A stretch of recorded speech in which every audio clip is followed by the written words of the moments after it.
Hi, I'm Sam. And I'm Max. And this is Movie Nostalgia, where we give you an honest review of the movies we've meddled with so mischievously over at Maybe Movies. And this time, we're talking about the ever-memeable Snakes on a Plane, directed by David R. Ellis, featuring the talents of Samuel L. Jackson, Juliana Margulies, Nathan Phillips, Lynn Shay, Rachel Blanchard, David Kirshner, Bobby Cannavale, and Kenan Thompson.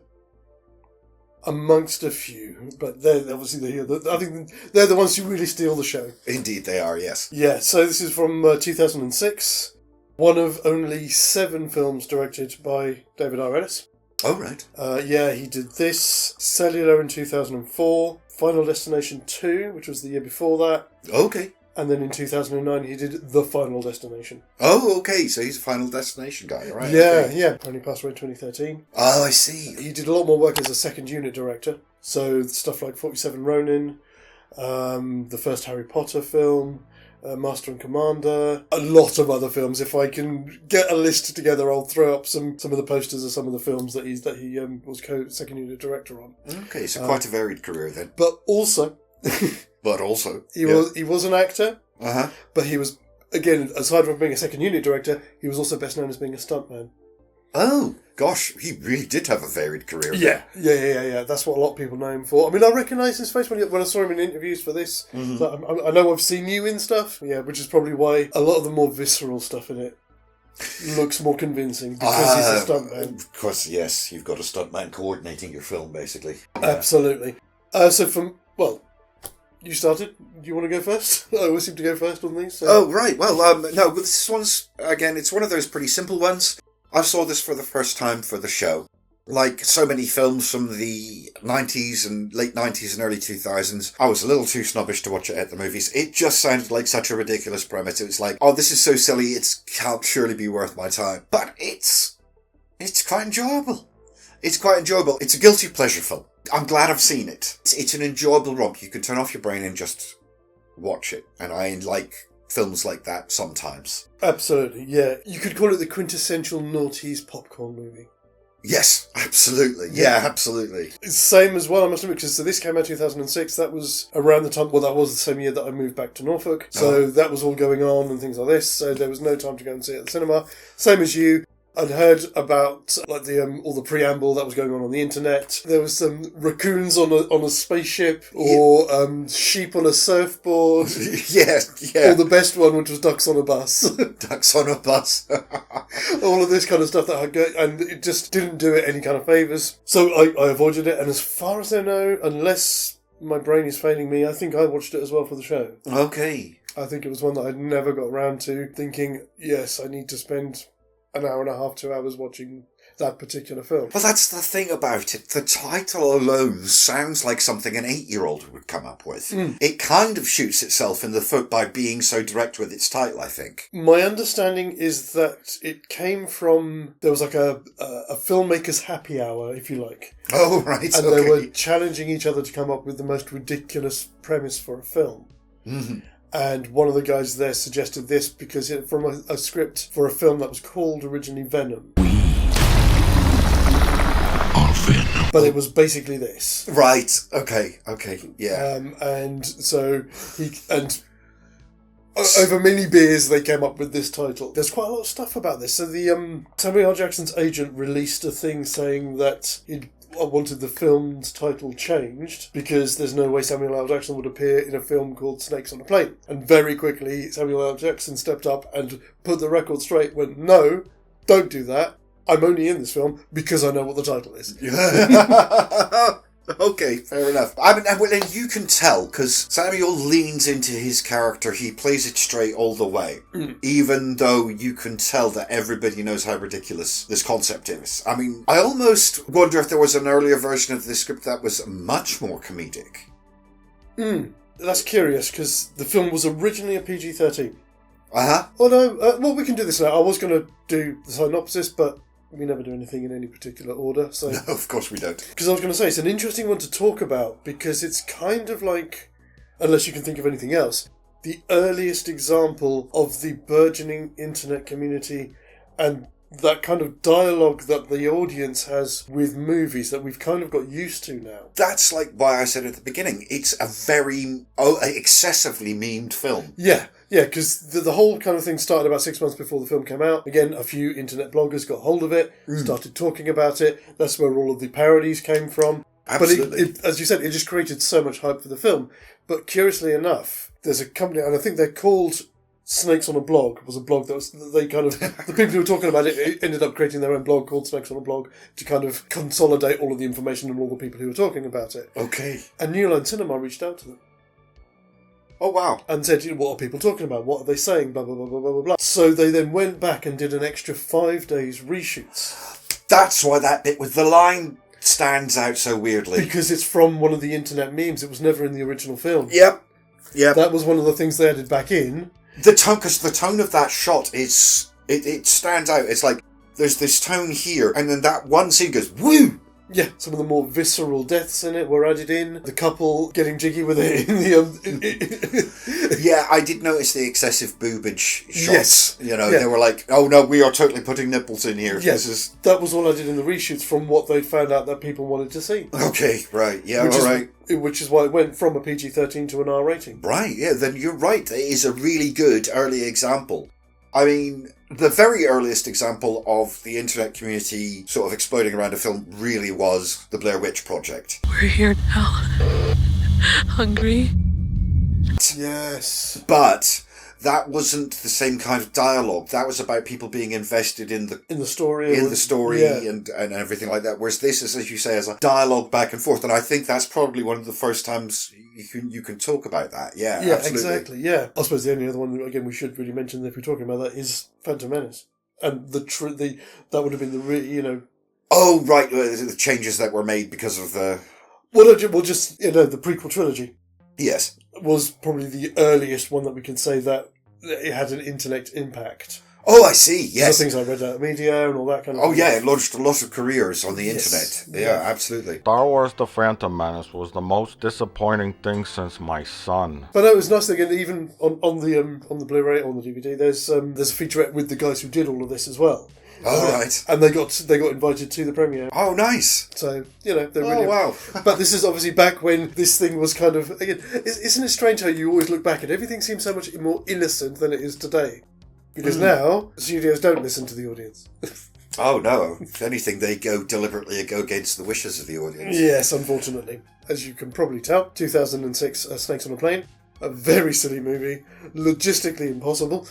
Oh, logistically, yes. We were talking about that whilst rewatching it earlier. There are a few key points that you really have to ignore in the logic of this movie at the beginning. Once you get past that hump of logic, most of it makes sense. But it's that bit at the beginning that goes, oh no, that just doesn't make sense. No. They do at least try and play down... They don't overemphasise the timeline. So it's easy to forget about that and concentrate on what's happening on screen. Absolutely, yeah. But so this is about, and I can't even, again, he's so unmemorable as a character, but the kid that plays by Nathan Phillips, I can't remember his name. No, Troy? Troy? No, Troy's the friend. No, I can't remember. So, random white kid who's Australian but pretending to be American comes home to find his father, who was a prosecutor, being brutally murdered by a horrible, horrible gangster called Eddie Kim. Was that meant to be his father? I believe so. Oh my god! Okay, that blew straight past me. Sorry, carry on. Point proven. Yes, and ends up under the protective wing of FBI agent Flynn, played by Samuel L. Jackson, and after having agreed to be a witness against Eddie Kim in court, is flying home on a red-eye flight from Honolulu back to LA as a diversionary tactic to put the bad guys off the scent, which obviously doesn't work, and we then end up with a plane full of snakes to send a message.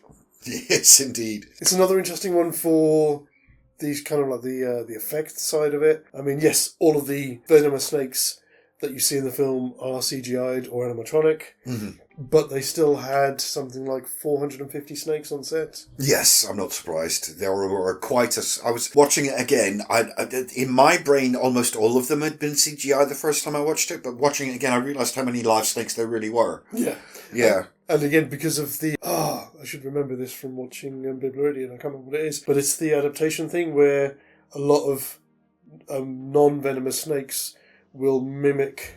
It's just mimicry, isn't it? Yeah. Will mimic the colour patterns of venomous snakes as a defence mechanism. So things like the not boomslang, like the taipan and things like that, they will find non-venomous snakes that have essentially the same colouring, and if you're not a snake expert, you're not going to know the difference. Exactly, yeah. So things like that, and including Kitty, which was the 17-foot, 250-pound Burmese python.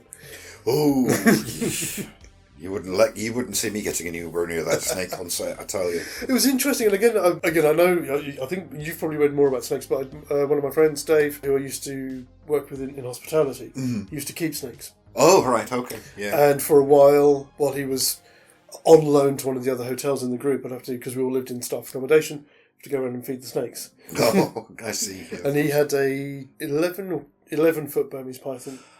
Wasn't as thick as that. It was quite hench really for a Burmese python. Yeah, it was called Trifixian. There was a 6-foot Californian rat snake. Okay. It was a clever bugger. So where his case was, and where the sliding windows kind of interlock. Yeah. It knew that that's the way out. It knew. Oh yeah, right. And it would keep kind of nosing around to try and make enough of a gap for him to get out. Okay. Right. Okay. And he had a baby carpet python as well. Oh, it's the sheer tensile strength of any kind of python. Because they are strong enough, if they decide to, they are strong enough to break out of their enclosures.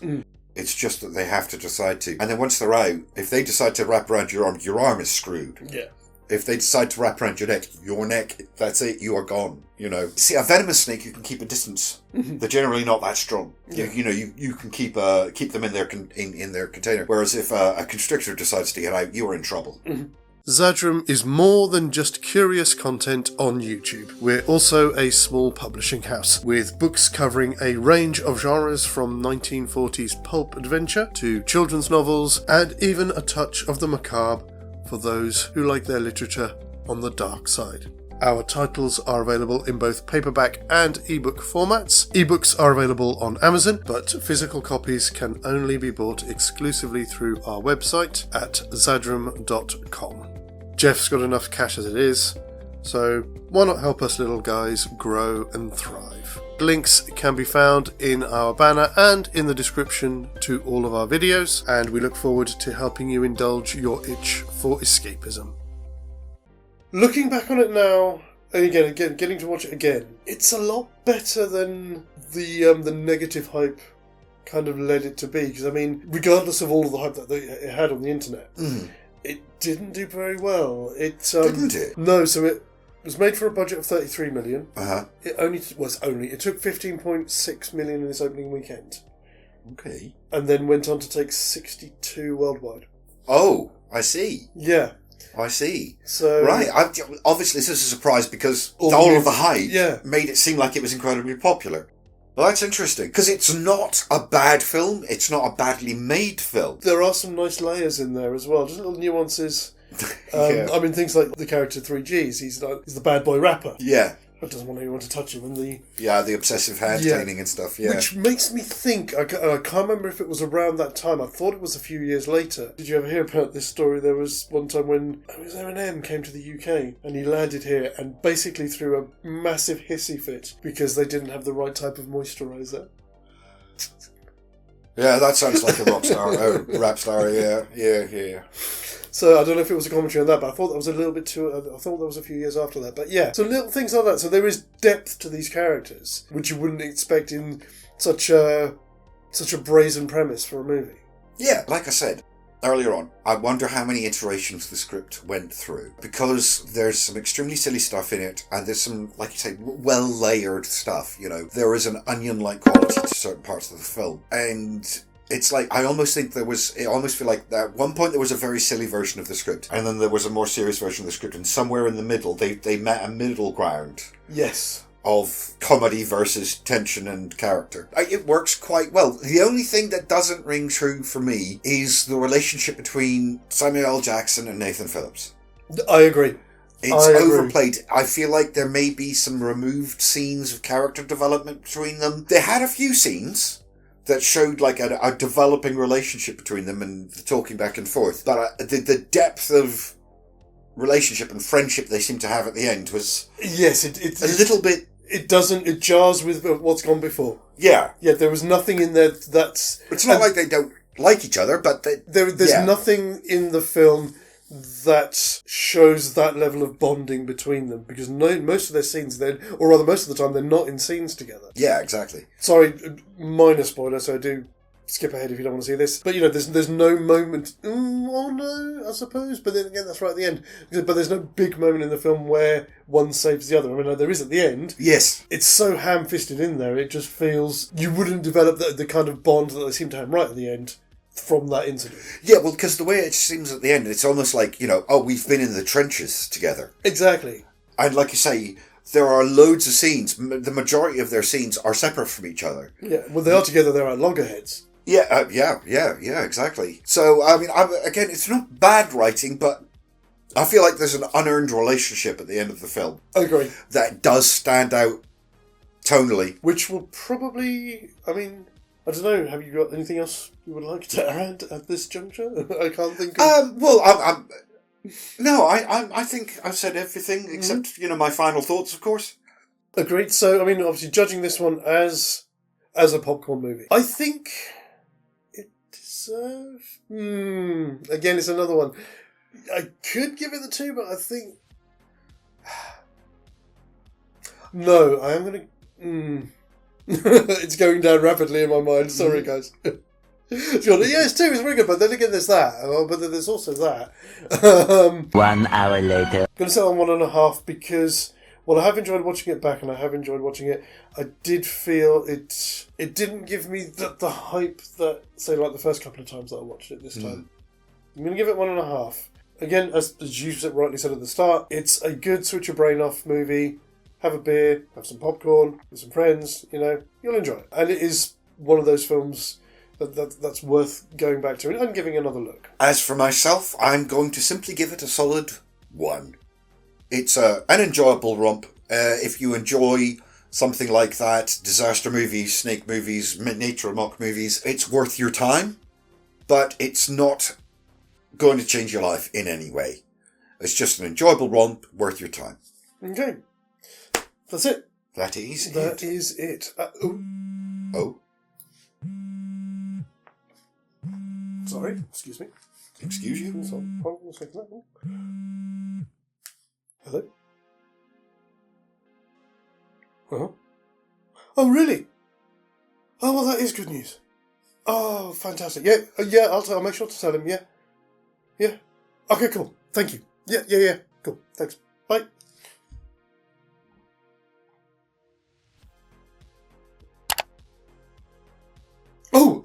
Yeah, sorry, good news. Yes? Well, apparently, Gordon's alive! We'll see you next time. Take care and look after one another. As always, guys, TTFN. I have had it with these monkey fighting snakes on this Monday to Friday plane.